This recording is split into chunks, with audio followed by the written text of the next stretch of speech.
This is OneWrestling.com, 24/7 wrestling news.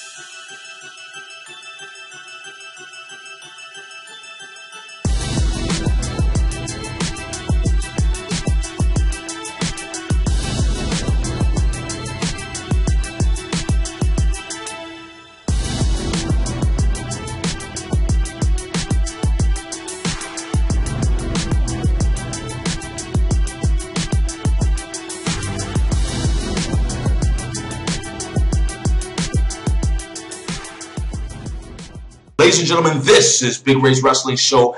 I am the Mark of the Masters, the man with the plan. Big Ray here to stay to talk Elimination Chamber 2013 today. Ladies and gentlemen, WWE's last pay-per-view before WrestleMania 29, the big one, the granddaddy of them all. I am very excited, ladies and gentlemen. We're going to jump right in from New Orleans, ladies and gentlemen.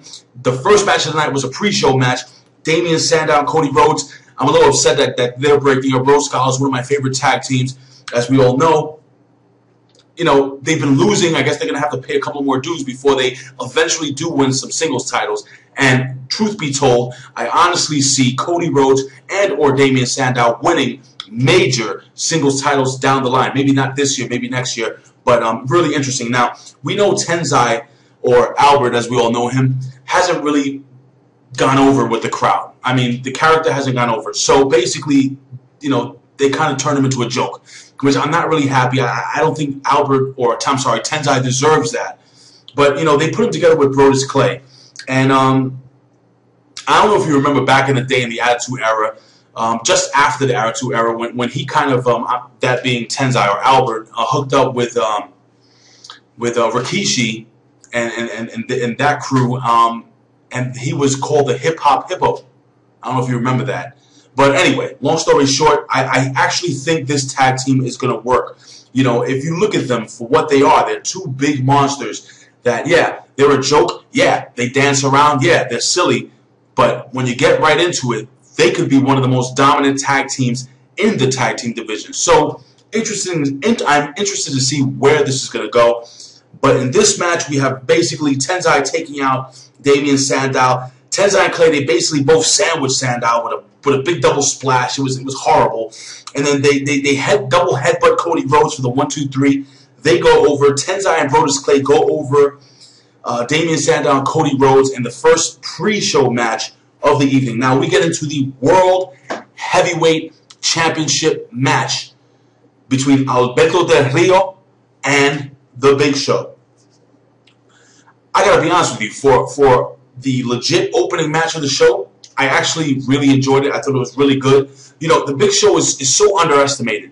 He is one of the best workers in the business. He's good on the mic. He really tells a story. And you know what? He's not one of those guys that say, well, I'm too big, too tough. I'm not going to let anybody, you know, go over me that night. You know, he's willing to put over, you know, younger talent and other talent. So I was really excited to see this match, believe it or not. I know we saw it a couple of times, but I thought this would be good, and I thought it was a relatively good match. Towards the end of the match, we have Ricardo, who tried to interfere in the match. Basically, Del Rio misses an enziguri. Now, again, I'm not a professional wrestler. My father was, but I think that was kind of a botch. But then he hits Big Show with a second enziguri, finally putting him into the arm bar, not arm breaker, the arm bar, and the Big Show actually taps out. So, where do I see this going? And Alberto Del Rio actually retains the title. Where do I see this going? Well, we're going to get into that a little later on. Just hold on. I eventually see Dolph Ziggler getting involved, but I'll explain to you as we move on. But anyway, we go into the WWE United States Championship match between The Miz and Antonio Cesaro. Not one of my favorite matches of the night. I really, really, really like Antonio Cesaro.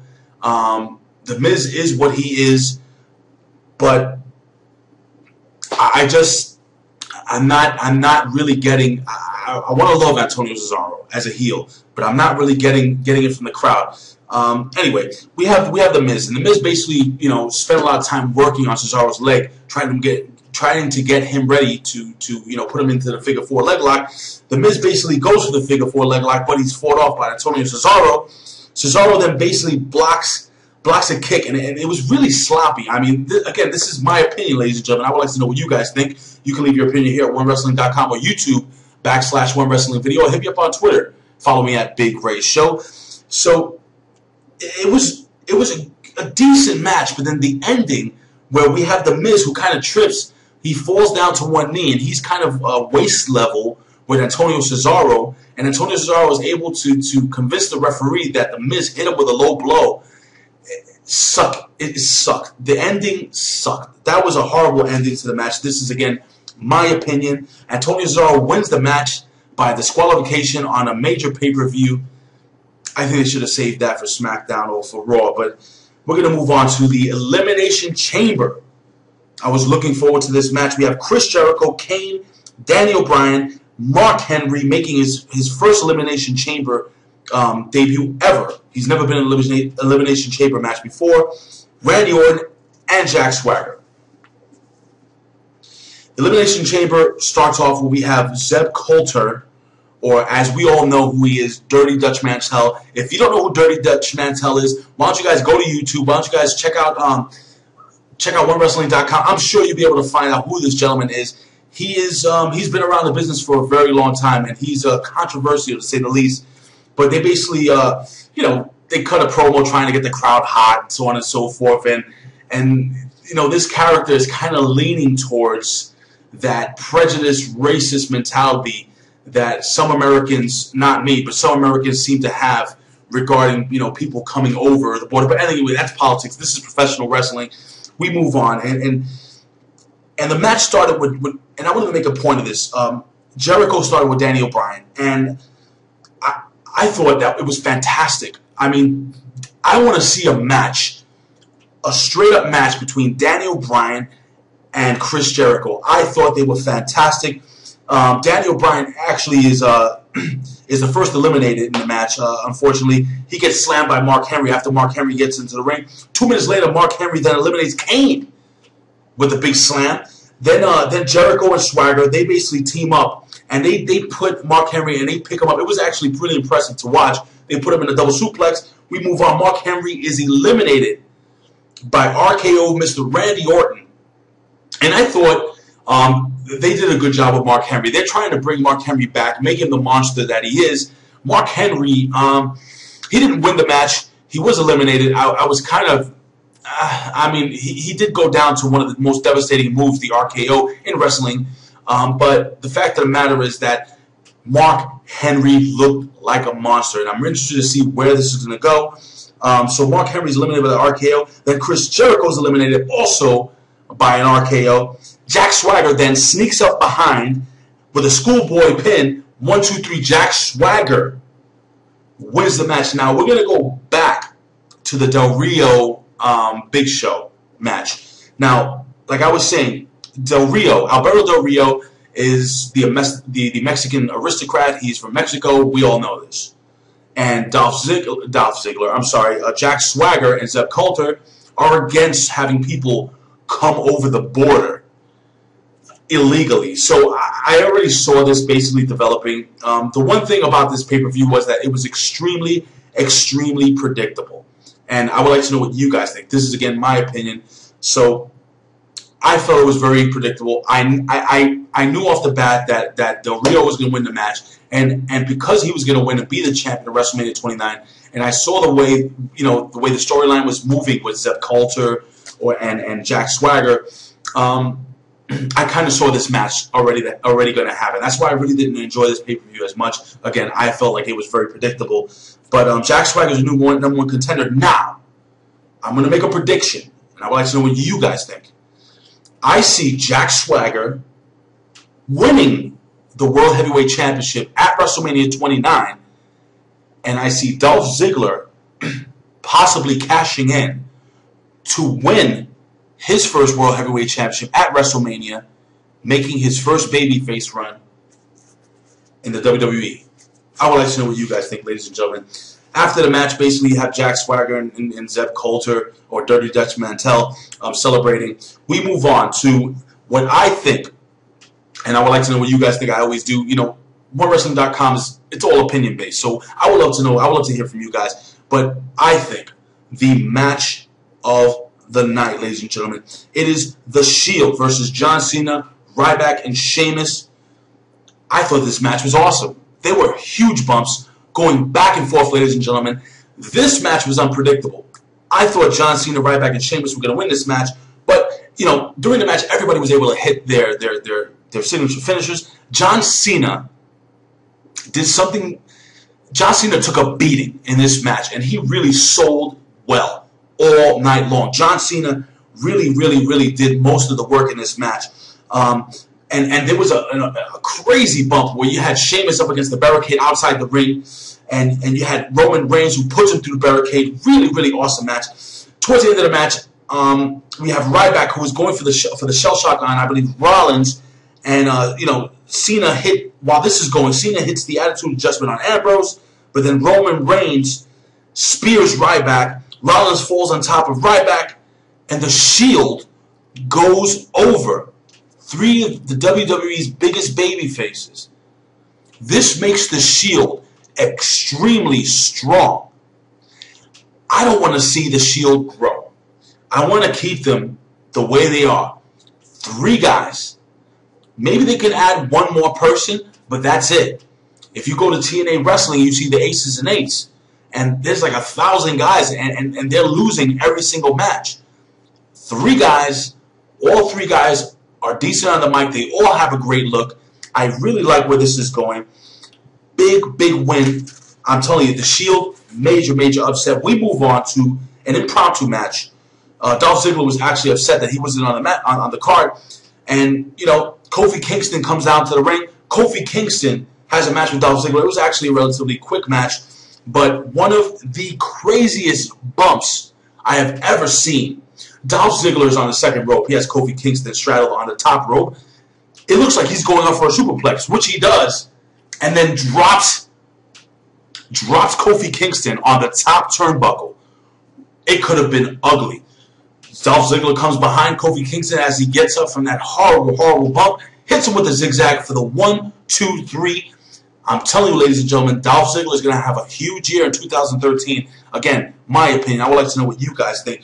Dolph Ziggler goes over. Now, Big E Langston comes back into the ring and decimates, destroys Mr. Kofi Kingston.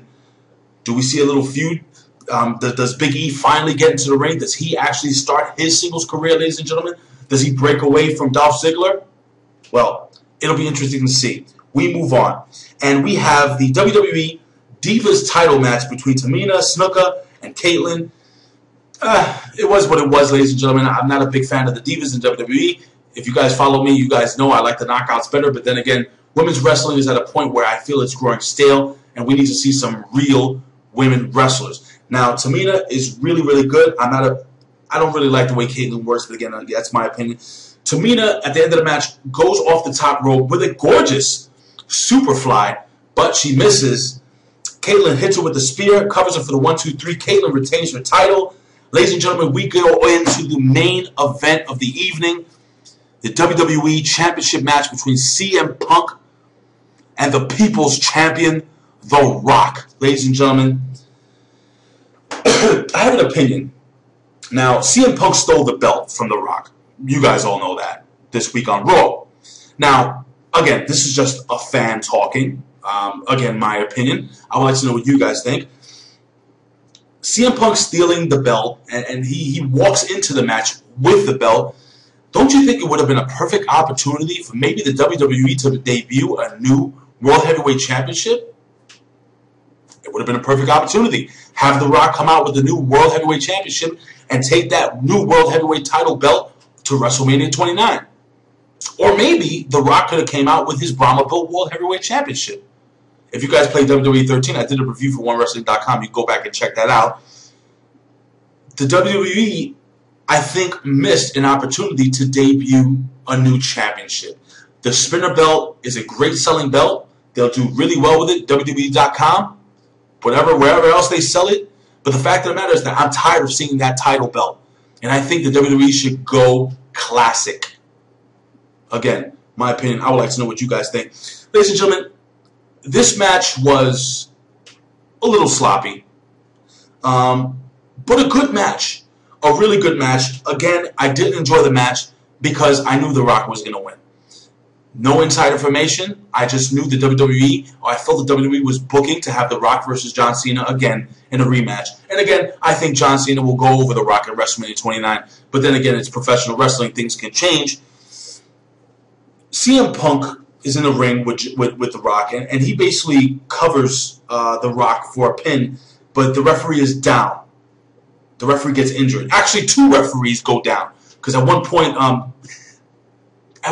CM Punk actually had to hit The Rock with the GTS, and he had him pinned for a 1-2-3. Now I wonder if he's going to use this as an excuse to why he's still the the WWE champion. But two referees go down. I thought it was, I don't know. I wasn't really happy. I wasn't really excited about that. CM Punk was able to hit a beautiful flying elbow, so on and so forth. The crowd seemed to be into it. After the second referee goes down, Paul Heyman sneaks the World Heavyweight title into the ring. CM Punk goes to hit him with the World Heavyweight title, but again, something I've seen 1,000 times, hits Paul Heyman, turns around, The Rock hits the rock bottom, and The Rock goes over CM Punk for the 1-2-3. Ladies and gentlemen, this is one of the major pay-per-views leading up to WrestleMania 29. If out of 5, I gave this pay-per-view maybe a 3. I would like to know what you guys think, ladies and gentlemen, but I think tomorrow night on Raw, or whenever you guys watch this, the Raw after this Elimination Chamber is going to be an interesting one. Ladies and gentlemen, this has been Big Ray's Wrestling Show for OneWrestling.com. You can find us here at YouTube /OneWrestlingVideo. Follow me at Big Ray Show on Twitter. Ladies and gentlemen, like I always say, I would do this for a living, but if I can't, I would do it anyway. Why? Because I love talking wrestling, ladies and gentlemen. I will see you for my TNA Impact review and recap later on this week, ladies and gentlemen. I'll see you next time. I'm looking forward to WrestleMania 29. Are you? Peace.